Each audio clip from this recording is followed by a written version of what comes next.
a 0 al Barcelona. Un toque para Hurtado.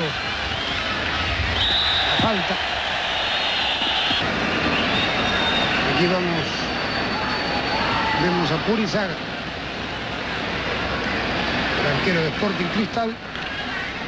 El tiro libre para el conjunto peruano de Miguel Company.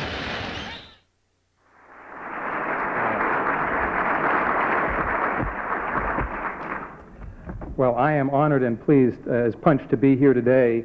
You look around this room and you see a lot of my own heroes and a lot of my friends, and I am, it's like my bar mitzvah all over again with all these, you know, there's some concern in the hallway. People are coming up to me and, you know, it's an AMA-sponsored event. Did they know about it? I said, well, you know, I must say that when I first heard I was invited to speak, I sort of felt like Prince Charles being invited to address the opening of the Argentinian soccer season. But Dr. Sam here, Dr. Nixon, my mentor, warned me not to be too outlandish, so I have to warn you that my talks do tend to be hazardous to a lot of people's preconceptions, but I hope that they will both stimulate and at the same time get people a little concerned about where we're going on this issue. Matt Myers is another person you can blame for being here, because we were at Ron Davis's and Dr. Koop's seminar with the Interagency Council on Smoking last October on tobacco sponsorship of sports, and Matt felt that this is the kind of talk that sort of cuts across all the issues that we're going to deal with. I look upon this as a learning experience for me too. In fact, I think that it would be good to see people going to the working groups that they know least about, so that we can begin to learn as much as we believe that we already know. And as George Gitlitz told me, it's important that we check our agendas at the door, that we look at self-interest and where we're coming from, but also, well, to look at people such as ourselves who might not be strictly in the research mode. I'm in the enviable position of having met or spoken with most of the people in here, and I find this an incredible opportunity. A lot of people can't be here, and I think we owe a debt of gratitude. Some people passed away recently, Dr. Shimkin, Dr. Oxner, Dr. Terry. Janet Terry is with us in spirit. She's up in Philadelphia. I think that Dick Overholt was just honored by the Massachusetts gas organization. These are people that have struggled when this issue was not at all acceptable within any health community, really. And I think that's something that we look at this history, we look at the momentum we've done, and we're proud, but I think we've got to realize how difficult it was and how much sacrifice was made by a lot of people.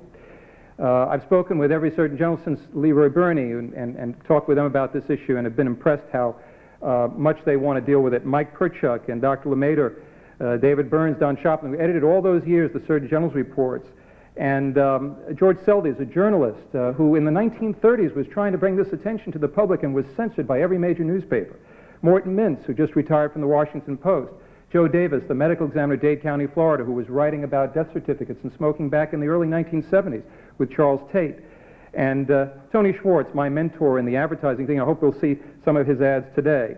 Of course, I do gravitate toward the activists. I'm proud and pleased to have known the Bugger Up people from Australia. That stands for Billboard Utilizing Graffitists Against Unhealthy Promotions. Gar Mahood from Canada, who couldn't be here, and Neil Collishaw is here representing Canada. But incredible things going on this past year. Bill C-51, the passage of a bill to ban tobacco advertising.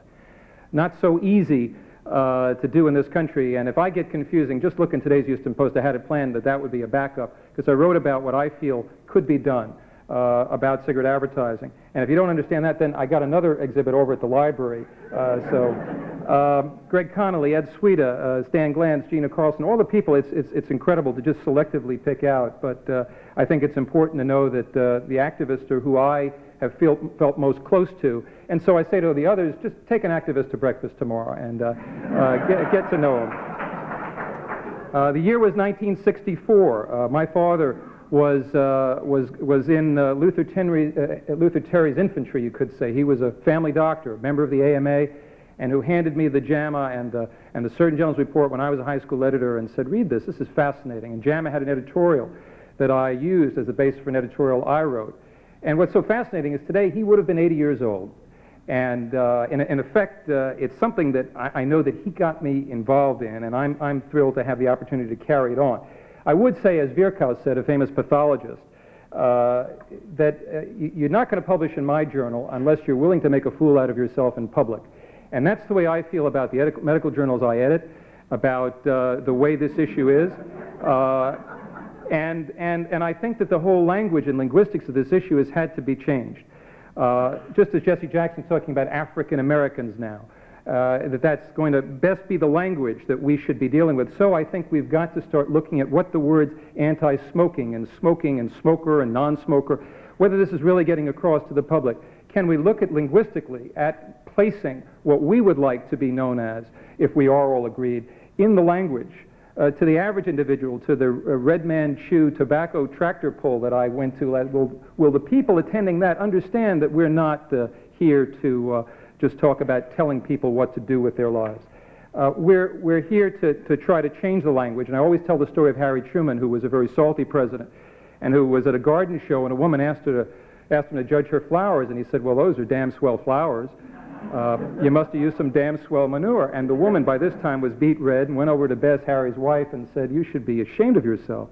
You should get him to use more polite words like fertilizer. And Bess just laughed and stared her straight in the face, said, you should be grateful it took me 25 years to get him to say manure. So, you know, we're not anti-smokers. We are anti-heart disease, anti-cancer, anti-high medical cost, and anti-anyone who sticks up for the most cowardly and corrupt industry that has ever occurred. So with that in mind, I wanted to talk about a consumer advocacy vocabulary. Looking at the myths of the industry, the biggest myth of all, of course, is that they're getting out of the tobacco business. Nothing could be further from the truth, as you'll see. The myth that that we should be debating the Tobacco Institute. I mean, it's got to make you laugh, and that's what we've got to begin doing. The Tobacco Institute. It's like the Asbestos Institute. They wouldn't have, or the Arsenic Institute, or the Hermann Goering Institute. It doesn't make any sense at all. And that's who they are. I think it's important. They want to bring them down to the Wyndham Hotel and stay in Cooley's Hotel. Fine, but let's bring down their bosses. Let's bring down Tisch or Maxwell or people that we don't know, or Kravitz, as Dr. Connolly is going to talk about later today, and get to know the people who are pushing tobacco. Yesterday, the Tisch brothers gave $30 million to New York University to, and it's going to be renamed Tisch Hospital. Now here's the owner of a tobacco company, so he gets some coming and going. I mean, it truly.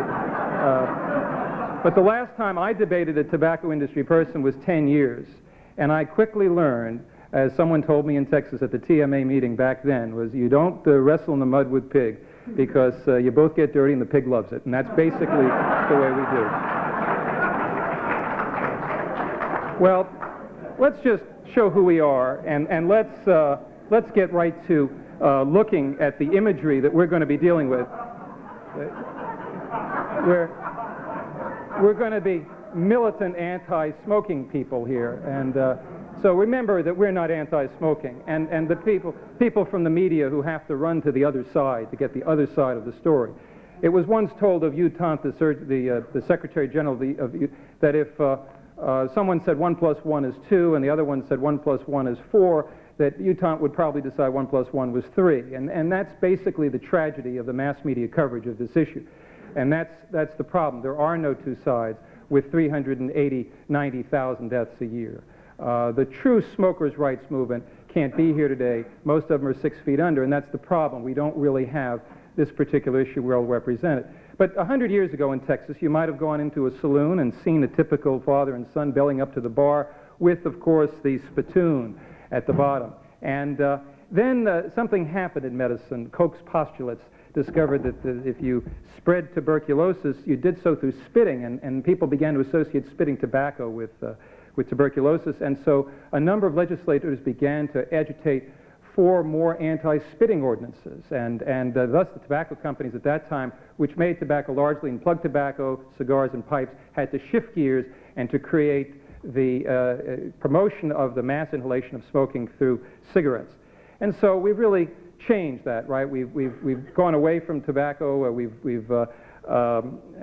changed the way in which we've used it. And 100 years later, we wouldn't really have kids, according to the industry. They don't go after kids. Not exactly. This is from Dr. Brent Blue in Wyoming at one of a number of ski resorts where the Marlboro Ski Challenge, for the price of a candy bar, you can go down and see Marlboro logos all along the way. And I'm going to lead into why I feel an advertising ban is of concern to me, not because I don't support it, but because of how easily, looking at the semiotics, looking at the symbols, and looking at how quickly the tobacco industry has been able to create alternative images, how sadly behind this we are. I'm going to try to propose proactive stances. And again, I was serious about reacting to the tobacco industry. Don't react to them. Let's proactively get them constantly having to react to us being on the defensive. And let's show up at tobacco industry meetings. I welcome you in the tobacco industry who's here. I think it's marvelous that you came. I know you're going to see committed people here who have ethics and who really you should invite to your meetings and invite to meet your corporate leaders who've brought you here today. There are a few people in the tobacco industry here. So let's look at who you are in the tobacco industry. This is the people that the focus of this problem should be on. This is the leading cause of death in our society is not lung cancer or heart disease. It's not even smoking. It's Marlboro. That's the #1 preventable cause of death in this country. That's what kids are buying. And I know I'm not going to play as much to adults as I do to kids, but I believe that smoking is an end-stage disease. I believe that much too much attention, proportionately, has been devoted to smoking cessation at the expense of true committed smoking prevention. If we devoted even a scintilla of the effort to juvenile onset tobacco abuse, as we do to other forms of drug abuse, or to, let's say, juvenile rheumatoid arthritis or other juvenile diabetes mellitus, we would really be in the money. But we haven't captured the public imagination with the vocabulary. Whatever the reason, this is still seen as a moralistic issue. Well, actually, this slide is not really accurate. It may be the tobacco, but this is a bit more accurate. I think that that's really probably the most important slide that I could have brought today, because there you are. The #1 preventable cause of death in our society is Marlboro, manufactured by Philip Morris, the makers of Jell-O, General Foods products, Post cereals. Steve Allen is coming out with a book this summer called The Non-Smoker's Rights, but Steve Allen works for Philip Morris. He didn't know that at the time they called me, but he works for Post cereals. Lena Horne, all sorts of people, John Denver, have worked for this particular tobacco company. I'll go into later why I feel that's extremely significant, why they buy off journalistic scrutiny, why they buy off scrutiny at all. They make Marlboro, Virginia Slims, Merit, Parliament. The next brand, RJR-Nabisco, makers of Nabisco cookies and Salem and Camel. Every time you buy an Oreo cookie, it seems to me you are helping to support Winston cigarette advertising. Loews or Lorillard, that's what this fellow Tish I just mentioned is head of. He also is the president of CBS. Loews makes Newport or True cigarettes or Kent 3. I guess Kent 1 and 2 sort of bumped off so many folks that they call it Kent 3. And Brown and Williamson, makers of Cool cigarettes owned by British American Tobacco. They also own Saks Fifth Avenue. American Brands, which is a manufacturer of a variety of products, and still the highest profit item, though, and that's the key thing to remember, that while their total diversification may be getting greater and greater, that's very much like the AIDS virus infecting other industries. It's even in the insurance industry, where the top shareholders of the tobacco companies are the health insurance industry. And I think the greatest story of the year was not even Prop 99 in California or C-51 in Canada or the Cipollone case that Dick Daynard helped to mastermind and others, or the nicotine report that Ron Davis got through and the latest report that Ken Warner did, but really the fact that Metropolitan Life Insurance Company has sued RJR-Nabisco for not protecting their long-term bond investment. I mean, you figure that one out, and that's where we are, where a health insurance company is a leading shareholder of a tobacco company. Liggett and Myers makes, by the American brands is Lucky Strike and Carlton. Liggett and Myers is generic cigarettes, and United States tobacco company makers of Skoal Bandits. That's just a typical way in which this industry is about to launch. I understand they're going to have tobacco-flavored Jell-O, but you know, it's just a rumor for now. And you see Bill Cosby, and look at this one, though. This is really the whole myth. Remember, they have not changed. Diversification is an illusion, and I've gone to these social investing seminars where people don't want to talk about tobacco companies because they say, oh, they're getting out of the business. Just look at the profits. The profits are higher than ever before because the product is a fake product. Cigarettes inherently are consumer fraud. It costs nothing to manufacture, and basically it's pure profit. All of the money goes into the advertising of it. And rest assured, now the Wall Street Journal, I kid you not, last week's paper, calls the tobacco companies, now they call them the household products companies. And that's where we are, because they're ahead of the game in the linguistic approach to this particular problem. But this is indeed a cigarette advertising. You're not seeing something. But if you were a child growing up in England, you would recognize that instantly as a brand called Silk Cut. And all you see, that is a cigarette advertisement for cigarettes, and yet all you do see is the warning. So let me just, and Matt produced an excellent report, but let me just lop off for once and for all, in my opinion, that last one about enhancing the warnings on cigarette advertising as being in any way, shape, or form. You may have heard the story that I had in JAM about the pregnant lady that I had, and I was talking about smoking. She said, oh no, well, I want you to know that all my friends and I would never buy the warnings that say it causes fetal injury. We only buy the ones that say it contains carbon monoxide. You know, or the fellow that I saw in the pharmacy that was asking for a pack of cigarettes, and he handed it back. He said, no, I want the ones with the new warnings. I don't want the old, I want the new warnings. I couldn't figure it out. Finally, it hit me. He wanted the fresher tobacco. So, you know, the point being that warning labels, sorry guys, that's not where it's at. And I would get rid of the warnings. Personally, we got to help Dick Dana. We got to really look at liability situations here. The top corporate spenders on sports marketing. Number one is Philip Morris. This is an outdated revenue figure, but it's a minimum estimate. RJR-Nabisco. The last two of the next ones are alcohol companies, and I think we've got to be getting much closer to our colleagues in the Center for Science and Public Interest and other people who've got the goods on the alcohol industry, and take a look at what Anheuser-Busch is doing to children by selling puppies to sell beer. You've seen that cartoon that says, "Pop, is there some kind of law that says you got to be in an athlete to be in a beer commercial?" I mean, that's the kind of a thing that we're leading people to believe, the total one-to-one association between athletics and beer and tobacco. And I think that my bet, I don't know whether the Macy's Day Parade next November is going to have Spuds MacKenzie or the camel in the camel ad. It's going to be hard to see which of the balloons is going to be coming down Fifth Avenue. But play hardball in a $47 billion industry. We're going to talk about sports marketing because I think that a lot of these issues bring to bear why I am concerned about an advertising ban. You ban advertising. By the time you ban it, get it through the Houses of Congress and get it through a signature through a man who was the Grand Marshal last year in this city of the Virginia Slims tennis event, you get a president to sign that kind of bill, we're going to be old and gray. And I think that the important thing to remember is that by that time that bill passes, we are going to see this industry being the sponsors of the Marlboro World Series, the Winston Super Bowl, and so forth, and they really already are.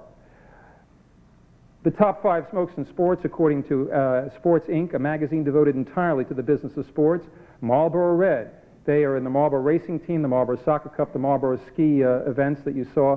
Virginia Slims for the Virginia Slims World Championship Series. The important aspect is that they're there. R.J. Reynolds and Philip Morris are there with Winston, Camel, and Vantage. They have since changed that last one from the Vantage Cup to the Premier Cup, and we'll see what we're going to be doing about that one. Because we in DOC have developed something we hope that every physician in the United States will do, the Premier Sputum Cup that we hope that we'll be asking that every patient to give when we ask for sputum to test and see whether they have lung cancer. They'll give us sputum in the Premier Sputum Cup. The history of this, the connection between tobacco and sports is not new. It's as old as sport itself, organized sports, and in fact the very use of the name Bull Durham came from the fact that signs for tobacco were on the outfield fences of baseball stadiums, behind which the pitchers would warm up, and that term became the bullpen after Bull Durham. It wasn't really until the latter part of the century that tobacco trading cards were developed, the cigarette of quality featuring famous athletes, but really we got a break. We got a break around 1913 when Sweet Capital Cigarettes got hit by a suit by Hannes Wagner from the Pittsburgh Pirates, who was outraged that he would appear on a tobacco trading card. Smart man, because his heirs probably are hanging on to all of the 4 or 5 remaining cards, and each of which is worth in excess of $50,000, the most valuable baseball card, because he didn't want himself appearing on a tobacco trading card. And then really we got into the 1930s. This is not old. This is just 50 years ago when Joe DiMaggio and Lou Gehrig could say they could smoke as many as they pleased. And athletes in every sport were doing this. It's really, truly a tragedy of incredible proportions that even as we're beginning to know about the devastating impact of smoking, we had athletes pushing cigarettes. And if you went to New York and you walked into Brooklyn with a pack of Camels, you had to watch for your life because they knew instantly that you were a Yankee fan. So closely identified were brand names to different teams. Lucky Strike was my Dodgers, and Chesterfield was the Giants, and Camel cigarettes were the Yankees. They soon changed to the filters when the health scares came into the 1950s and Winston cigarettes began promoting the Yankees. But along this time, we can't just blame sports stars, doctors were being used. Doctors were being used on radio and TV to say, the pages of American history are illumined by the names of doctors who worked unceasingly to overcome disease and to make life happier and more secure for humanity. The makers of Camels are pardonably proud of the standing of this cigarette among doctors. A nationwide survey of doctors' cigarette preferences was recently made. 3 leading independent research organizations asked this question of 113,597 doctors in every field of medicine. What cigarette do you smoke, doctor? The brand named most was Camel. Yes? According to a recent nationwide survey, more doctors smoke Camels than any other cigarette. When you take your first puff from a Camel cigarette, there's a delighted response from your T-zone. That's T for taste and T for throat.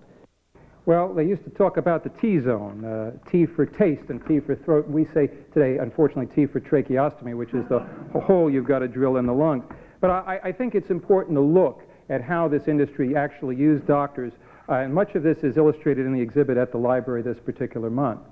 But then we had, mercifully, people from the American Cancer Society and others, and John Banzaf, who helped launch the effort to get tobacco advertising off the air in the 1950s. What kind of tobacco advertising? We're going to show an example of a typical commercial from the 1950s. Oh, no, that's the wrong one. You know, the best laid plans. I think that's the wrong tape, but that's not the one. But it's interesting, that is the right tape, come to think about it, because that's now owned by Philip Morris. Behind every champion, there's a secret. And here's Buster McCalla showing you the form that has made him a champion water skier. Buster, what's your secret? First, always wear a life belt. As to my secret, just remember two things. Keep your arms straight and your knees bent. Keep saying that over and over to yourself like I do. Arms straight, knees bent. Arms straight, knees bent. Yes, behind every champion, there's a secret. And L&M has found the secret that unlocks the flavor in a filter cigarette. In today's L&M, fine tobaccos can be blended. Blended, blended, blended. Not to suit a filter, but to suit your taste. So you get more taste by far. That's why I smoke L&M. More taste. L&M has found the secret that unlocks the flavor in a filter cigarette. The important aspect of this is that that went off the air, we like to think. And what happened was we were able to get rid of the ads, and we started putting on counter-advertising, such as Bill Talman from Perry Mason, who used to say, I used to play the loser, now I am the district attorney. I used to lose these cases to Perry Mason, now I'm a real loser, I've got lung cancer. So take some advice from somebody who's been smoking and losing. If you don't smoke, don't start. If you smoke now, quit, don't be a loser. Those ads were so successful that they reduced the expected sales of cigarettes, according to work by Warner and others, by upwards of 12% over a 3-year period. Incredible finding when we realized the only independent variable was the counter-advertisement. So, in effect, you don't see these advertisements on TV anymore for Marlboro Country, or do you? Because this is a typical advertisement off a typical Shea Stadium billboard on a typical evening on Channel 9 New York or ESPN. I don't know whether anyone can read the warning from the back of the room, but the important thing is that it hasn't changed. There's more cigarette advertising today than ever before on television. Now, as an example of that, I'm going to ask for the videotape in just a second, so if we get ready for tape 2. And what this is really, it's a kind of narco-philanthropy. This was, I just couldn't resist making this slide a week ago. This article appeared, it was originally in the Washington Post, about how Colombia has resigned itself now to no longer being able to rid its country of the drug pushers there, because they go around, they give baseball stadiums, and they give basketball courts, and the kids love these guys. Narco-philanthropy. And there they are in our country. What is the difference between a government here that supports tobacco subsidies and wants to go down and burn the crops in Bolivia and invites in to be a campaign chairman, a vice president of Philip Morris, or brings them in the White House, or what have you? This is narco-philanthropy of the highest order, because it's not even being recognized as that. Let's try the videotape as an example of how clever this industry is for getting around the ban on tobacco advertising on TV. Interestingly enough, the Formula One race today gives us sort of an idea of what to expect if there were a ban. In Great Britain, there is already a ban on cigarette and tobacco ads. The Grand Prix of Great Britain will be shown here today on ESPN, and the drivers, pit crew, and everyone else associated have covered their logos up, yet the main design of the ad is still there. It almost brings more attention to it. A game of which ad is that really comes into play. The West German team now, Zaxby, you see, well, they just played it by putting East on their car and on their shirts. It's just that simple. They discovered to step across this line of controversy. It's become a matter of, now there is a magazine that just started this month called TV Sports, and this is their leading advertiser. I think it's important to understand that if you turn on the TV section, take the TV section any given Sunday, this literally was just a couple of months ago. Every single event listed there has tobacco sponsorship. The Camel GTO Series auto race, the Washington Redskins, which at RFK Stadium has a Winston billboard, the Dallas Cowboys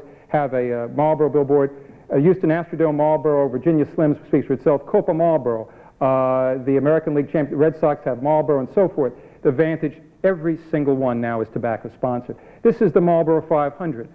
Except that's how USA Today, a leading financier, leading recipient of tobacco industry largesse, the New York Times Company, another major recipient, they are a co-sponsor of the Virginia Slims tennis tournament. They print the programs for Virginia Slims. That's the New York Times, get the spelling, because it's important to understand that that is probably the biggest single hindrance to this issue among the media. If the Times were to have a mature policy on this particular issue, I think you'd start to see dominoes fall.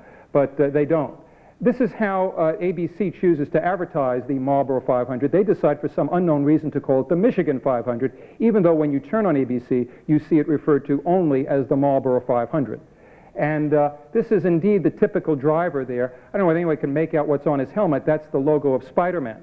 And I think it's important to look at how they're going after kids. This is a typical array of Marlboro race cars that you can buy in toy stores in case you can't get out to the track. And this, indeed, is exactly what it looks like. This, I couldn't resist. This is, indeed, the Pope blessing the Marlboro race car. And the Pope did bless the Vatican Art Exhibition sponsored by Philip Morris. So I'm completely serious about this. There is no accident. There's no accident, and there's the Marlboro logo at the other end of this slide. I mean, you're talking about something that is beyond belief. This is a young lady I saw in England. I asked her if she wouldn't mind being photographed. She sort of wondered why I asked her to turn around, but this is what you see. You don't even have to know it's a logo of a cigarette brand. Take out the Marlboro and you still see the chevron there. That's the thing. That's what I meant by semiotics. And it's called youth marketing, get them while they're young. And that's the whole tragedy. You could turn on and see the Skull Bandit race team almost any Sunday, but you won't see specials from M.D. Anderson on the oral cancer that Helmut Gephardt and others have to remove by taking away half the face of this particular individual. There's no cure for that. But when has Hollywood ever made a movie, ever once, on someone dying of cancerous diseases due to smoking? As far as I know, apart from the disease of the week of everything under the sun, the rarer the disease, the more the Hollywood specials, there's never been a single person I've ever seen on any television program die of a tobacco-related disease.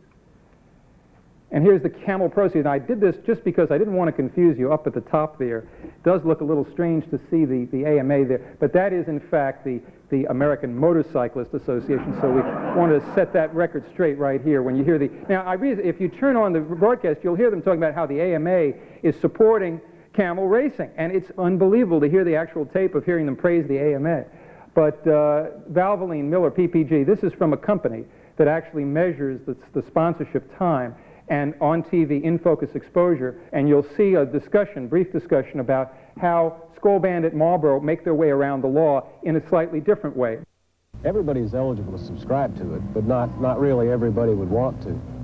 It's an industry publication that really serves the sponsors, the team owners, the track owners, the sanctioning bodies, as well as the drivers. People that need to justify their program, either to the sponsors or the sponsors need to justify to their board of directors. Phil, this has to be a monumental task to generate all of these statistics. What are the logistics of doing it? What we do is we measure the amount of clear in-focus exposure that a sponsor receives from the broadcast. And we then equate that amount of time to what it costs to advertise on the program, or the cost per 30, the advertising rate. and we give it the exact same value if you had advertised and bought that amount of time on television. For example, on this ESPN broadcast from Darlington in 1986, you're riding along with Buddy Baker via the in-car camera. Notice how prominent the Crisco logo is on the dashboard, and just ahead your eyes pick up the Folgers logo on the back of the 25 car. Both of these sponsor IDs are measured by the sponsor's report. In this shot from North Wilkesboro, again, notice the 7-Eleven sticker behind Kyle Petty's head. In this year's Daytona 500, 6.5 million homes were tuned into the CBS broadcast. Bobby Allison won the thrilling race, but in terms of in-focus television exposure, Darrell Waltrip's Tide Machine came out on top. Waltrip's car collected 14 minutes and 44 seconds of TV time. If Procter & Gamble, the manufacturers of Tide soap, had purchased the same amount of commercial time on CBS, the bill would have been over $2 million. Give us an example in dollars and cents of what a team might expect to get. Well, why don't we take Wrangler, because they won the championship. Last year, from 29 programs, the Wrangler identification was seen on television, and this includes the replays on ESPN, for just under 7.5 hours. If Wrangler had gone out and bought 7.5 hours of television on CBS and ABC and ESPN and the syndications, they would have spent in excess of $7 million to accumulate that amount of time on television. This is going to be a woman narrating why it's important to have women watching auto racing. 44 to 47% of our fans are women, and they buy the products. Our car is an accurate reflection of what it was, the Snelling automotive products, Coors beer, the cigarettes. But you look down pit road now, you see Piedmont Airlines, Red Baron frozen pizza, Kraft Bullseye barbecue sauce. I mean, you have something that's appealing to women because the sport appeals to women, especially in the Southeast, Dave. The people in the major companies are realizing that to market their products in the Southeast, this is the sport to do it with. Nearly half the women in the nearly half the fans in the grandstand today are women. That's why Tide and Crisco are here. This is just another example of typical sports on TV, the Marlboro Speedboat, the Winston drag racing that you see here in Houston. This is now an actual television event called The Winston. That was televised last May, and we sent a telegram to Congressman Waxman and others to try to get them to look at an injunction on this, because he had tried to do this previously and it had some success. We've tried for 10 years to get the Attorney Generals to look at this issue. This is how NBC Sports advertises the Winston Finals. And this is how the companies blend their imagery into their other products. This is R.J. Reynolds' Hawaiian Punch product giving you discount tickets for the Winston Finals. And you can also see the Hawaiian Punch race car at the event itself. This is the kid-sized Winston Cup car competitions that they have. And this is just a typical headline from the advertising trade press, how right they are, how correct they are to show how Philip Morris is the best at attracting new smokers. And who are they? They're kids that read comic books, such as this one for Tang Orange Drink, with Pele, the soccer star, telling kids to join the Tang soccer team. And this is the kind of thing that kids sent away for. And then when they turn on TV to watch soccer, this is the kind of thing that they will see, the Marlboro Soccer Cup. This is now an official thing. In 1994, Philip Morris looks as though it's going to be the sponsor of our nation's World Cup soccer match. The agenda has been set, unless we can stop this now. They are 6 years ahead, because we don't use a map, a calendar, and a coloring book. They do. They make everything colorful. They go where the kids are. They take out maps. They know the concentration of where kids are, and they use calendars. They know every holiday. They know exactly where kids want to be during holidays. This is how Camel seeks the Spanish market through soccer series. This is how they're going after in our area in Texas and also in California by sponsoring soccer matches. A typical shot off the TV screen off of a European soccer match. And this is something that's 10 years old. My wife Doris and I did this just to look. We picked up a number of sports magazines over a number of months, and we calculated 10 years ago, and nothing has changed. If anything, it's gotten far worse today, that cigarette advertising makes up well over 25% of sports magazines. Well, what do you do? Well, we happen to have a Sports Illustrated handy right about here, and another example of it right there. And, you know, the typical juxtaposition, it's the most popular magazine among teenagers. I've gone to athletic coaches, I've said, what are your 12-year-old, 14-year-old boys reading, the ones that can? And the invariable answer is Sports Illustrated and and Playboy. They're not reading boys. So here's what Dr. Richards, Dr. Houston, and I do. We take a look. We're on an airline. I hope you don't mind. I happen to bring this with me for my last continental flight. And you got this magazine there, and it's got Oral Hershiser, and then you've got a Salem pop-up ad, and you've got a back cover for menthol, Marlboros, or what have you. So we happen to have a supply which we'd make readily available to anyone who'd like these, also to school trustees for their high school schoolrooms or what have you. We have stickers that say, many of the ads in this magazine are misleading, deceptive, and a ripoff. For example, smoking does not make one glamorous, macho, successful, or athletic. It does make one sick, poor, and dead. And we slap it right on there, and we put it right back in the same spot.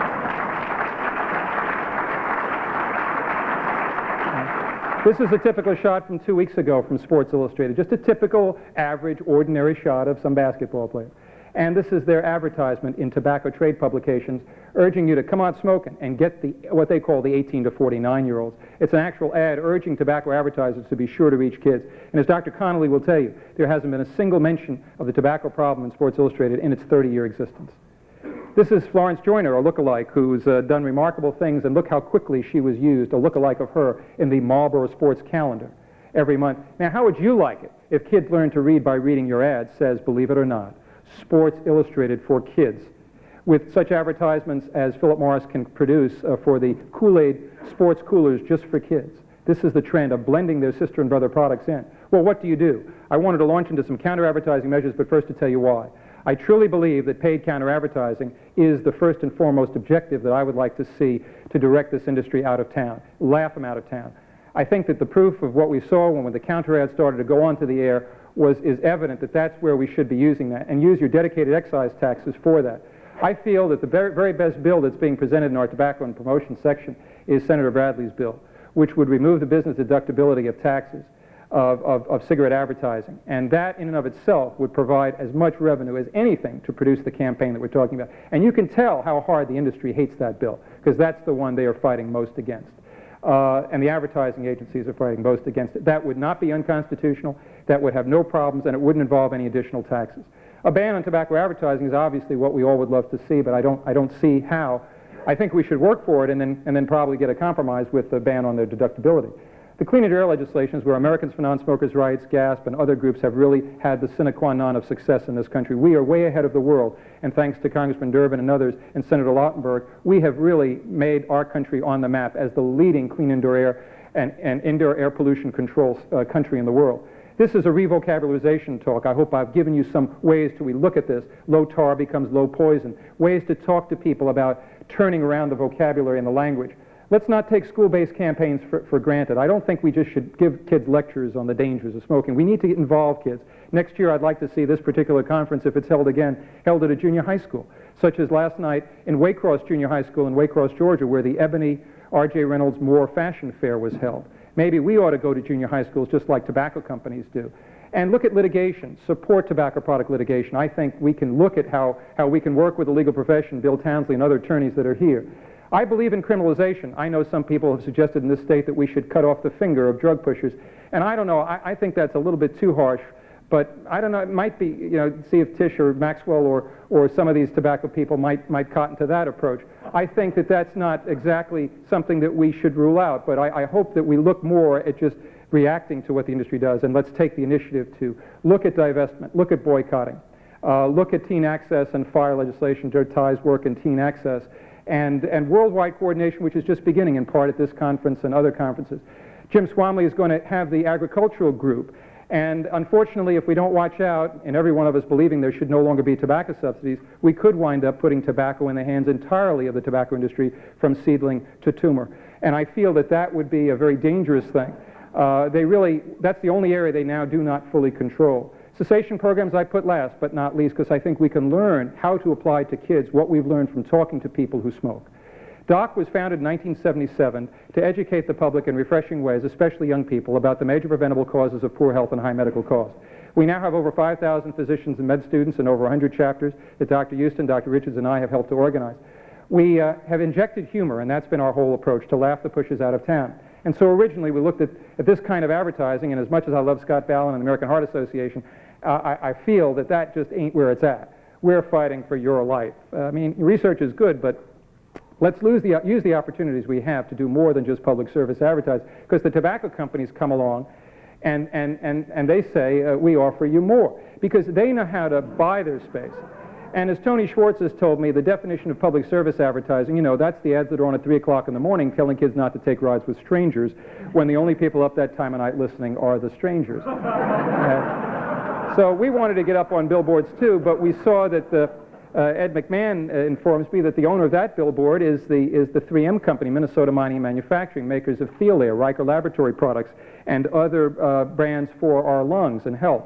But they wouldn't allow us up on those billboards to rebuke that. And so we went to the Bus Bench Company in Miami and welcomed people to the taste of country fresh arsenic. Now, this was the first paid counter-advertisement in the United States. It ran in 1977 through 1980 in Miami. We paid about $3,000 per year to have these bus benches up. We got doctors to give us the money, and they drive around and they see their bus bench, and they'd say to some friends, you know, that's my bus bench. Your what? You know, nobody knew what we were doing, and we got outraged phone calls. You know, what's this new brand? You didn't put the warning. We got complaints because we didn't put the warning on there. I mean, it's now we didn't do double-blind control studies. We just don't do that. But we did know that there were many more skid marks in front of our bus benches than there were in front of the others.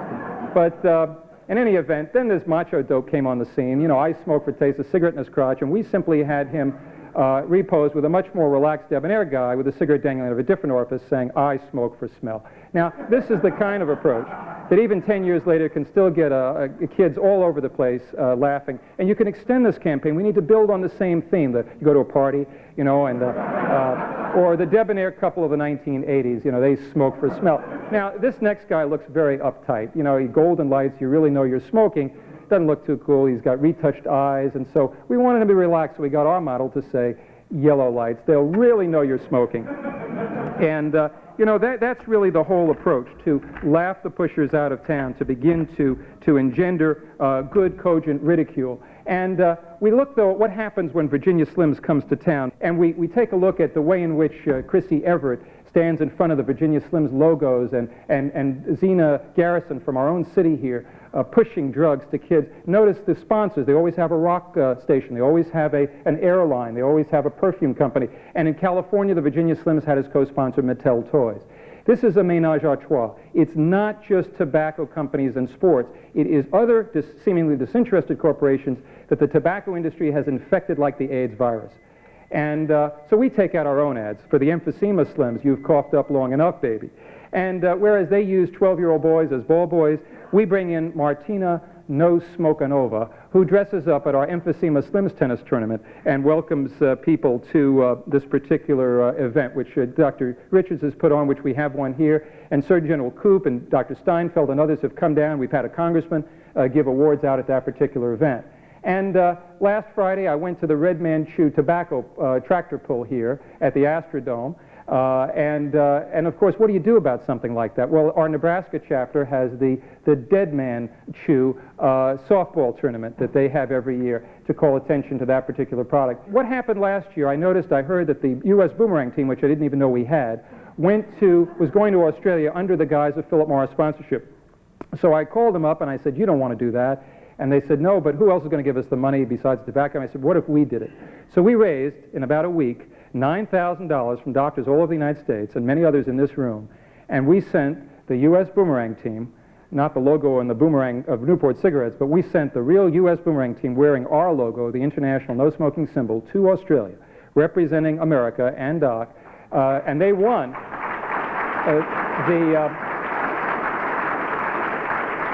they won the World Boomerang Throwing Championship. So we have a championship team wearing that logo, and I think this is just the first. We now have a fencing team in New York, an inner-city barrio fencing team. We have a rock video that we're working with the fencing team on. I think we're doing counteracting in that regard. I think it's important to challenge other groups that have far more resources to look at sponsorship of teams as they're doing in Australia with the Victorian Health Promotion Foundation. Well, here you are. That's what it boils down to, a drug pusher in the guise of an Indianapolis 500 winner. Danny Sullivan. What do you do about the Marlboro Man like that? Well, we have created somebody that we call the Barfboro Man. And here's a guy that throws up into his hat, and this is what kids are doing. We're coming up with different creative approaches to the Barfboro Man motif. Just to conclude, I wanted to play you a commercial that we just did this past week, and that fellow in that ad is a guy named David Gerlitz for Winston. And here's what he did a couple of weeks ago. Maybe you recognize me. For 6 years, I hung around your neighborhood, even your own home. I was a drug pusher for a drug that causes the most suffering of all, nicotine. I was an ad model for cigarettes. My name is David Gerlitz, and my face appeared everywhere. Posters, billboards, magazine ads. I was used by a cigarette company to glamorize smoking, and it's a lie. I no longer want to be an ad model for cigarettes. I want to be a role model for my children and other people's children. This might be sensitive to some people's ears, but I want to give you a bottom line of how this industry operates. This is David when we asked him about what it was like to be on a tobacco-sponsored shoot. It was one of our first or second shoots that we were on, and we were all sitting around at the end of the day, and I was joking around, and I had asked a question of the account executives of the ad agency and the client who was there visiting, making sure everything was going right. I said, "Say, how come none of you guys smoke?" And one of the guys from the tobacco company said, he laughed, and basically the truth of the matter was, he said, "We don't smoke that shit." And he said, "We reserve that right for the young, the poor, the blacks, and the stupid." I think that that's really the nutshell what we're dealing with. We're not dealing with smoking, we're not dealing with lung cancer, we're not even dealing with Marlboro, we're dealing with corporate parasites. We're dealing with an industry that's going after children, that needs new kids to turn it around. That's our new kids. We call our program Super Health 2000. We used to be called Super Health 79. We've since changed it to Super Health 2000 to give ourselves a little bit more time. I know that I was warned not to take off my jacket and tell you about leaping tall buildings at a single bound and then being faster than a speeding bullet or more powerful than a locomotive and talking about Super Health 2000. But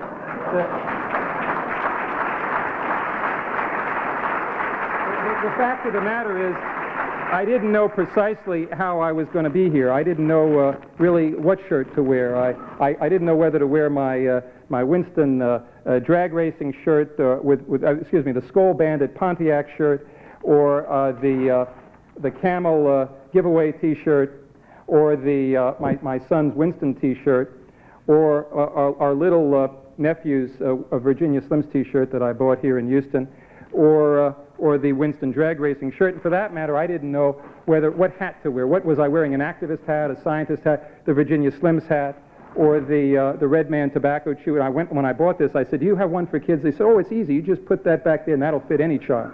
And or the Winston hat, all of which were bought over here at the Astrodome, or the Winston Cup hat, or the Salem Pro Sale Series hat, or the Winston Livestock and Rodeo Show hat, or the Camel Astrodome hat, and so forth.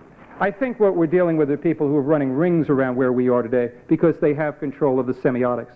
I think that it's important to understand that these people are drug pushers. We need a national commission on sports in this country. We need more state-sponsored sporting activities. Otherwise, corporations are going to use that as the way in which they are buying up entertainment for kids. We need more involvement of kids in sports through churches and other civic organizations. We are allowing these corporate parasites to get in and sponsor it for us. Let me close by a comment from Senator Dole, who I admire very greatly, and maybe we could take his advice for dealing with this pandemic. You don't take on the drug world like a bunch of diplomats. You take it on the only kind of action pushers understand. Tough, street-smart, hard-hitting action that hurts them in the pocketbook and breaks their backs in the courts. That's where we are today. I'm honored to have been here. I hope that we'll be able to continue some of these things. I'm here with some of the most talented people in this country and people who have, I think, got the makings for turning this issue around well before the year 2000.